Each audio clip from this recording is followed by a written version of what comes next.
Hello and welcome. You're watching Arirang News. I'm Kwon Jang-ho and thank you for joining us.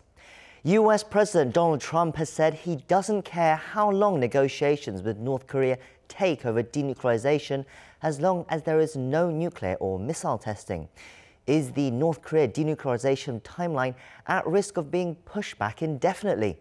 We'll cover that question later in today's show. But first, we catch up with the latest headlines by turning to Devin Whiting at the News Center. Devin? Hi, Jung-ho. The U.S. Special Representative for North Korea, Stephen Biegun, arrived in Seoul on Sunday, and today his official schedule began with a visit to Foreign Minister Kang Kyung-hwa. He then met with his counterpart, Lee Do-hoon, that's Seoul's Special Representative for Korean Peninsula Peace and Security Affairs. The two met just a week ago when Lee was in Washington, and the two emphasized how good it is that they're cooperating so closely. I think our two presidents are singularly focused on this goal. Exactly. And it's my job and your job to provide the consultation, the ideas, the process, the execution to achieve that goal. I'm absolutely certain we can do this together, and we're looking forward very much to beginning working level negotiations with North Korea as soon as possible. The two are expected to have discussed the latest developments in the denuclearization talks and Washington's approach to its negotiations with the North after the U.S. midterms in early November. They're also likely to have analyzed the latest moves by Pyongyang, such as its vice foreign minister's visit to Russia. Biegun is also expected to meet with Blue House officials and Unification Minister Cho Myung-kyun before departing on Wednesday. The historic Pyeongyang Joint Declaration signed last month by the leaders of the two Koreas takes legal effect today, laying the groundwork for a series of inter-Korean cooperation projects. The declaration includes several agreements in areas ranging from economic cooperation to the easing of military tensions. With its publication in an official gazette, it took legal effect immediately. President Moon Jaein spoke today about the financial irregularities and fraud discovered recently at kindergartens across the country. In a meeting with his top aides, the president ordered related ministries to come up with corrective measures to reinforce proper accounting practices. The government learned recently that the principals and owners of thousands of Korean kindergartens had used tuition money for their personal expenses. The focus must be, he said, on the children's safety and happiness, and there must be ways to improve conditions for the teachers and to improve the kindergarten's management. The president said his administration wants to move faster to improve Korea's child care services.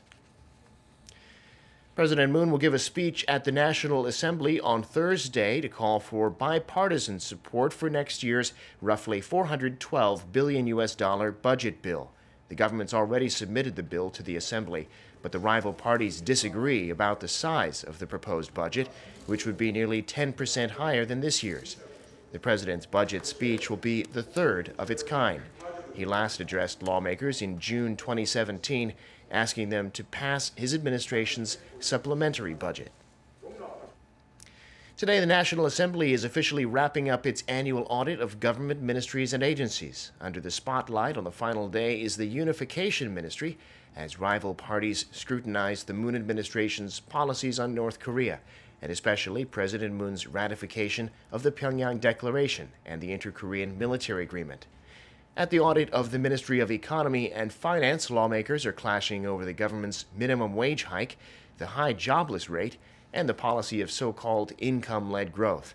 At the Legislation and Judiciary Committee, the debate centered on the power abuse scandal involving the Supreme Court and its former Chief Justice, who's been accused of using high-profile trials as leverage in possible negotiations with the former Park Geun-hye administration.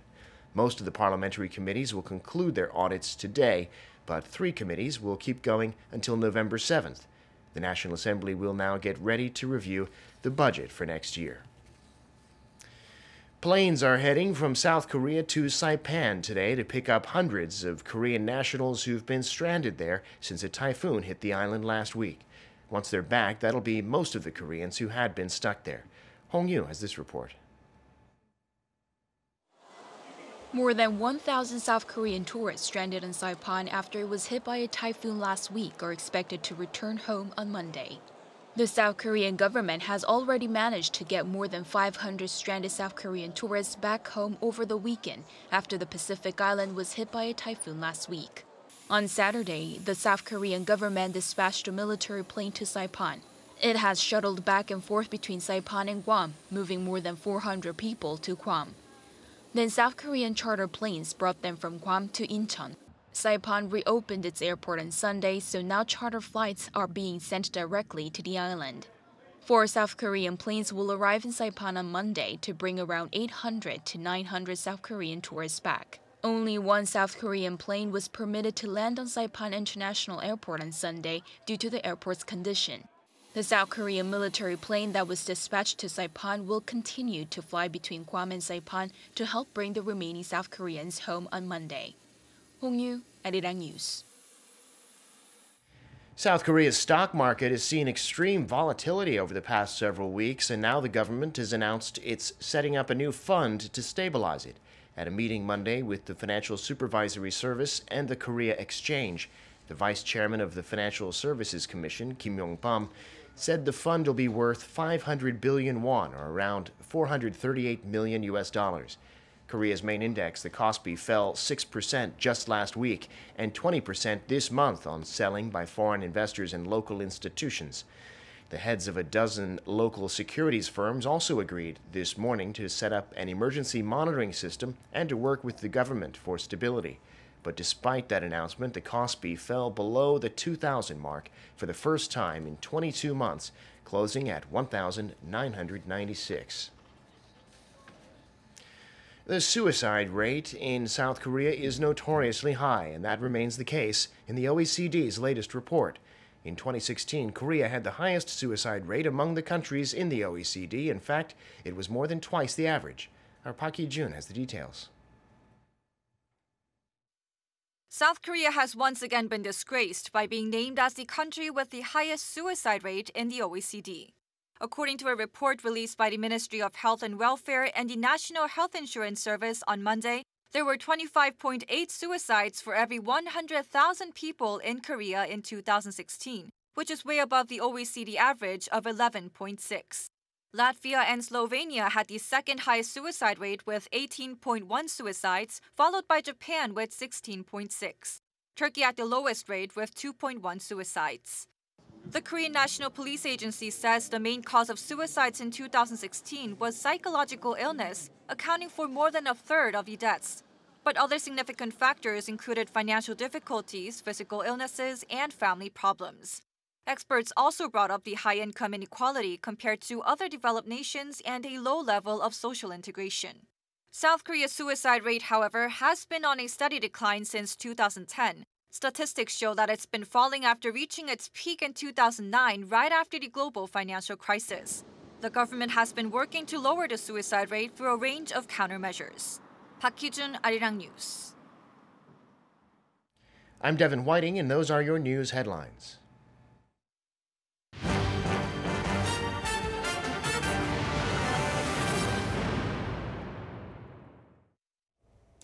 President Donald Trump has been busy touring the U.S. as he stumps for Republican candidates ahead of the crunch midterm elections.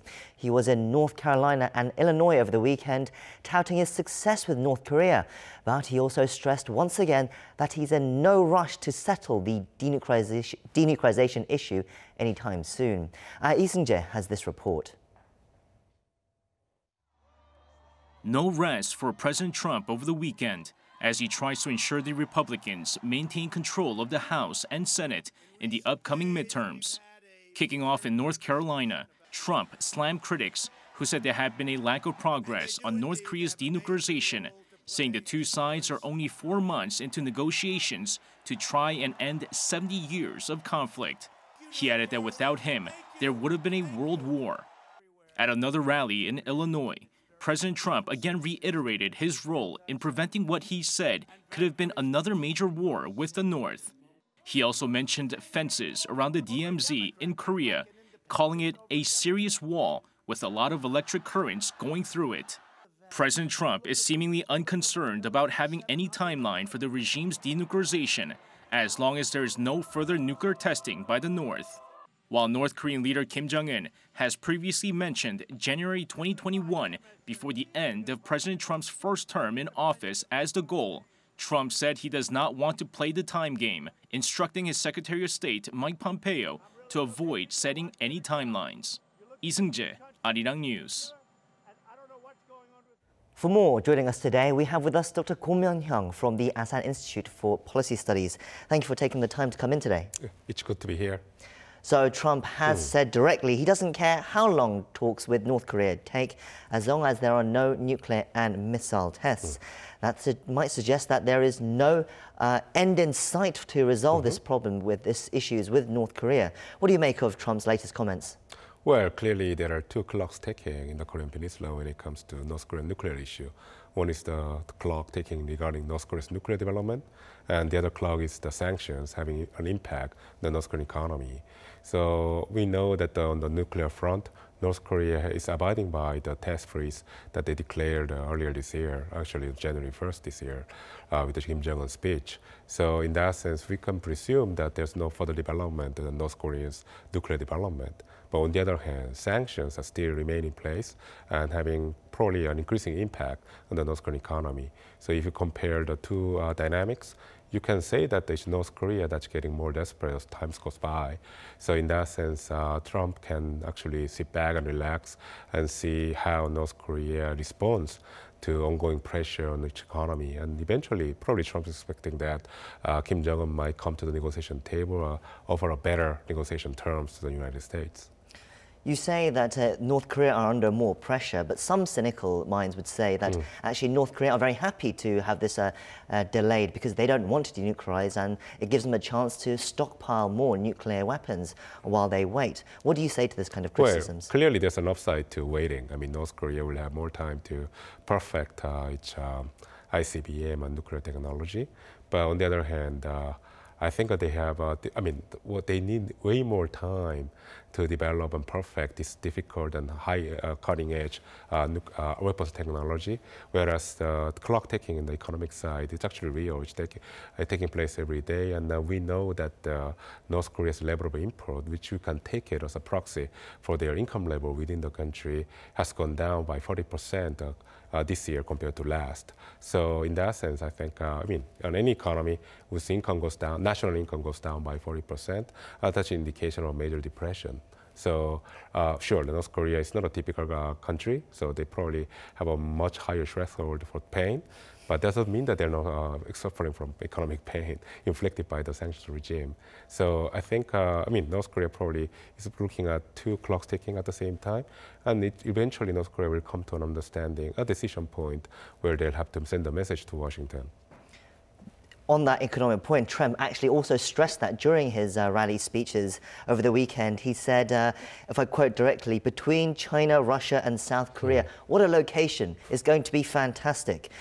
But from that quote, do you get the feeling that he is very actually more interested in perhaps the potential economic benefit for US to get involved in the North Korea if the North Korea decides to denuclearize and open up to the international community ever? Sure. if the U.S. can get a slice of action, if North Korea opens up economically, I think President Trump will definitely take it.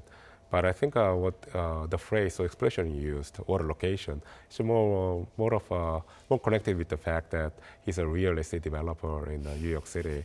So definitely he sees that the location is very important. After all, North Korea is surrounded by the second largest economy in the world, which is China.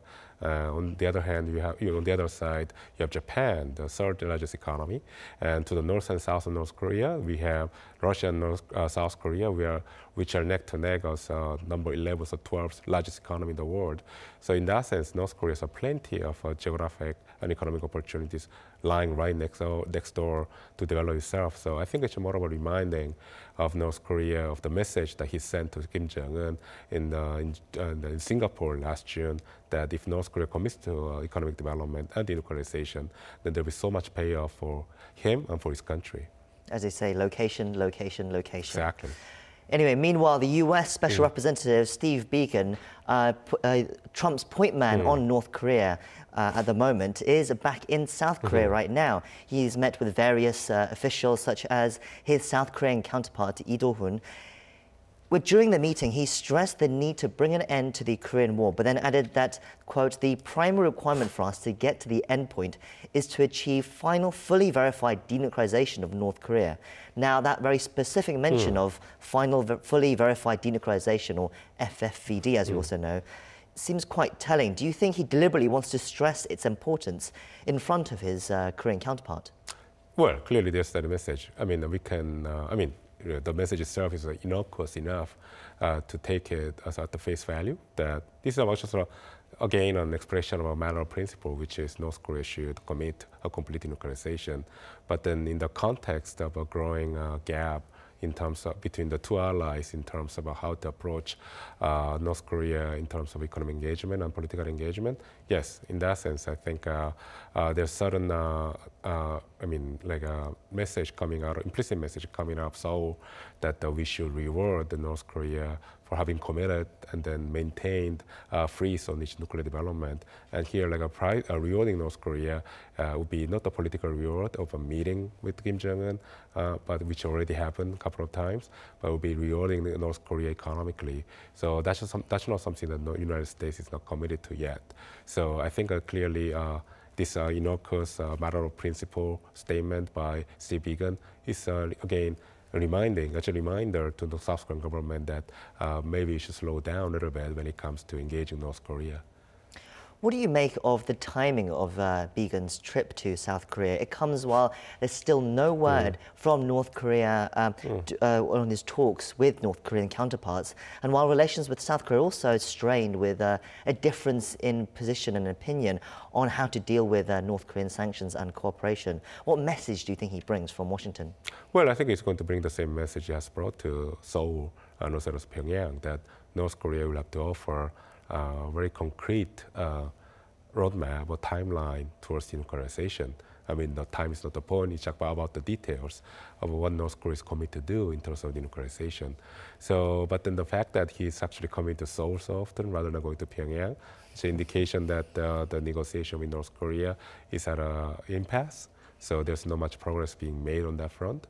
On the other hand, the fact that he's coming to Seoul is that it's actually an indication that the United States wants to have actually an influence when it comes to South Korea's formulation of how to engage North Korea going forward. We know that there are many bureaucratic meetings taking place right now at the South Korean government, trying to figure out how to engage North Korea and also come up with the details of how to deliver the promise made in the Moon Jaein Declaration, as well as the Pyeongyang summit. So I think Biegun wants to have a say in this process. What do you think South Korea can offer the U.S. at this point? Oh, well, essentially, what South Korea can offer to U.S. at this point is a promise and commitment that it's going to not to, speed ahead of the denuclearization talk between Pyongyang and Washington, to put priority on the engagement between Seoul and Pyongyang. That's something that I think definitely South Korean government can provide to Biegun at this point. So, while this is happening, so the U.S. State Department has released photos of illegal ship-to-ship transfers of refined petroleum to North Korean vessels out at sea. Now, they were very high-quality pictures. You could see all the details, and they were quite damning, and perhaps damning in order to try and send a message not only to Pyongyang, but also perhaps to some other players as well, such as Russia and China, who have been accused of taking part in these illegal transfers of oil. Do you think they will listen at all?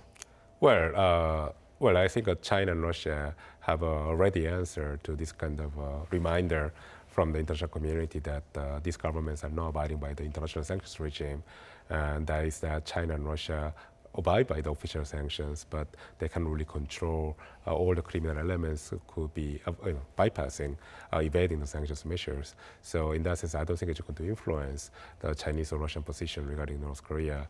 But on the other hand, China and Russia will use this opportunity to remind Washington that North Korea has made quite a progress in terms of denuclearization and keeping stability in the region by not carrying out further testing, whether it's nuclear or missiles. So there should be some sort of incentive mechanism, economic kind, to keep North Korea in its best behavior. So I think this is an ongoing political tug of war between China and Russia on one side and Washington on the other side. And this is just a latest salvo in that regard. China and Russia and North Korea on one side, US on the other side. Now, if we take that as well, so there are rumors that Kim Jong-un will meet with Russian President Vladimir Putin before the end of the year. Various North Korean officials have traveled to Russia in the past few weeks, and Russian officials are also stoking this rumor, saying that they're discussing it and it's in the plans. Do you think we are likely to see a Kim-Putin summit before the end of the year? And what would the two sides want to gain from such a meeting? Well, clearly it's about time for Putin and Kim to sit together, have a major summit. We already seen the summit between Xi Jinping and Kim Jong-un, between Trump and Kim, then also several inter-Korean summit between our President Moon Jae-in and Kim Jong-un. So it's about time for Russian president to have a meeting with Kim Jong-un. And this is clearly projects, for Russia, this actually projects an image of prestige and power. It shows that Russia is still a major player in the international politics, that counts, and that it has influence over North Korea. So this sends a message not just to Seoul or Pyongyang, it sends a message to Washington that Vladimir Putin can actually assist the United States in achieving stability and peace in different parts of the world. Case in point, Syria. So Iran, that's another example. So here comes the latest example, which is North Korea. So there's an upside for Russia to invite Kim Jong-un to Moscow and have a meeting. So what's the upside for North Korea? North Korea can keep up the momentum, the diplomatic momentum that the peace and stability is here. It's not going to go away. So actually, the United States should actually join this train and try to be more flexible when it comes to maintaining sanctions against Pyongyang, which actually undermines, from their point of view, undermines the stability. So this is another a strategy by Pyongyang to show to the rest of the world and to Washington that, except for Washington, everybody agrees with North Korea that denuclearization is not going to be a priority, but just it should take place in the context of increasing engagement by North Korea with the rest of the world. How do you think the US President Donald Trump would react to a Kim-Putin meeting at this time as well? When there were rumors about Kim and Xi Jinping meeting earlier this year, he almost seemed to have felt betrayed by Xi Jinping because he thought Xi Jinping as a close friend and ally and said, actually, Xi Jinping has been influencing Kim Jong-un to be more difficult. Do you think Trump will take a similar reaction? I think that might not be the case with with Putin. With China, I think Trump's understanding of China is that China is behind North Korea. Essentially, China is using North Korea as a pawn to extend its influence over the region. And I think Trump's understanding of Russia's objective in Asia, in Northeast Asia, is quite different. I think from his understanding, Russia doesn't have a major strategic objective in this part of the world. So therefore, he might actually think of a Russian-North Korean dealing from a more benign perspective, that Putin is doing a very constructive role to bring stability to the region, and also to convince Kim Jong-un that he should denuclearize as soon as possible. And finally, just one more thing before we go. So the US midterm elections are set to take place in just over a week's time.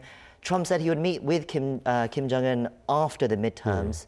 But as we know, he's also saying it could be delayed until next year as well. But do you think the results of these midterm elections will have any effect, any bearing on Trump's North Korea policy going forward? Well, right now, the expectation about the U.S. midterm elections is pretty much aligned. The experts believe the Republicans might lose the House, but will likely to keep the Senate. So a major Democratic upset is so far likely, but we don't know. We don't know what's going to happen until the election results come in. So in case there's a major Democratic upset and has a major victory over the Republicans, both in the Senate and the House, then I think politically President Trump will be put into a corner. So he might actually think of North Korea as a way out of his political dilemma, because chances that if Democrats have achieve a major victory in the midterm elections, they might put a lot of political pressure on the White House, such as the Russian issues, or any other issue. So in that sense, he might use North Korea as a way out.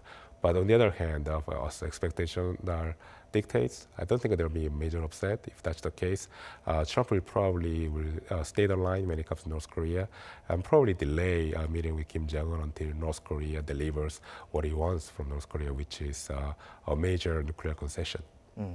So it will be an interesting midterm elections, and we'll be keeping a close eye on it here on Arirang as well. Anyway, that's all we have time for, Dr. Go. Thank you for coming on the show as always, and it's good to have you with us. Thanks. And that's where we'll end our show for today. I'll be back tomorrow with more analysis of the day's top stories. In the meantime, stay tuned to Arirang for our later newscasts for all the latest updates. Hope you can join us next time, and thank you for watching. Goodbye.